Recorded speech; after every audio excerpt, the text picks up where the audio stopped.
استعمال خوراک سرغذا ایمونیته انسان را بلند کرده از گرفتاری به هر گونه بیماری حفظ میکند. این عقیده اشتراکچی جنگ بزرگ وطنی یکی از کهنسالترین زن شهر خوجند بی عزیزه گلمت وی 100 ساله می باشد و امروز بجز از سست شدن حس شنواییش از سلامتی خود شکایت ندارد. دخترش همه روزه او را نگاه بین میکند زیرا 2 سال آخر از پای مانده و خود آزادانه راه گشته نمیتواند. این زن کهنسال میگوید بسیارتر خوراک سرغذا و سرحاصل استعمال میکند و به سلامتی خود اهمیتی جدی میدهد. کار میام نیرت باید برای قهوه بازار با اما قهوه گیرون میامدیم یک دیگ جو شده نومش که بر اوشیق هر کسی دو کاس میخوری.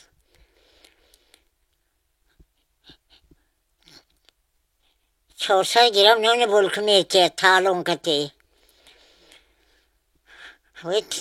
با همه چه نشکتی بیکر میچین بچه واکو 7 بچه بود. دختر یگانه این پیرزن زیبونیسا گلماتوه میگوید از پاندمی کرونا ویروس اهل عائله بسیار ترسیدند زیرا خود او و چندی از خویشاوندانش به این ویروس مبتلا شده چند مدت در بستری بیماری بودند. بنا به گفته زیبونیسا گلماتوه از سبب آنکه مادرش بسیار کهنسال بود برای احتیاط کردنش کوشش میکرد و به خانه شخصی این پیرزن کسی را درآمدن نمیماند.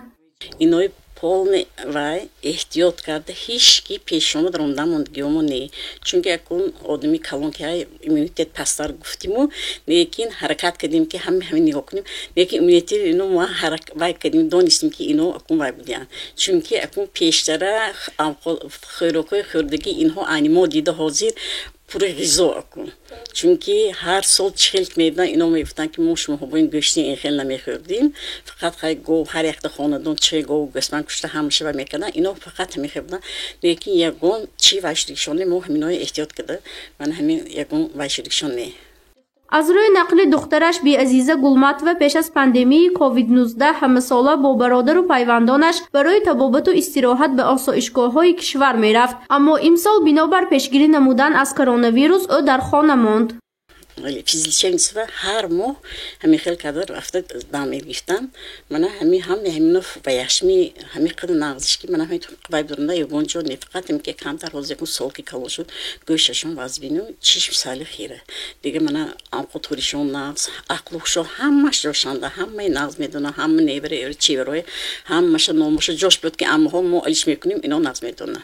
خاله بی عزیزه گلماتوه زمان جنگ بزرگ وطنی در عقبگاه برای تامین فرانت و افسران و عسکران با سر و لباس بسیار زحمت کشیده است. او فعالیت مهنتیش را در فابریکه لباسدوزی رقمی 2 شهر لنین‌آباد حاضر خوجند آغاز نموده از سال 1945 تا سال 1958 در کمبینات ابریشم شهر کار کرده است.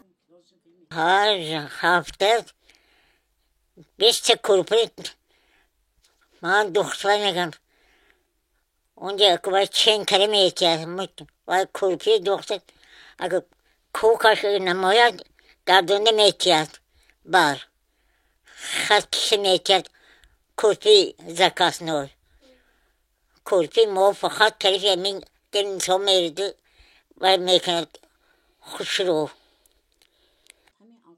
بی عزیزه گلماتوه 100 ساله از آن خرسند است که در روزی زادروزش اهل پیوندان او را سرجمانه تبریک نمودند. همچنین به این مناسبت از مقامات اجرایی حاکمیت دولتی شهر خوجند به خبرگیریش آمدند.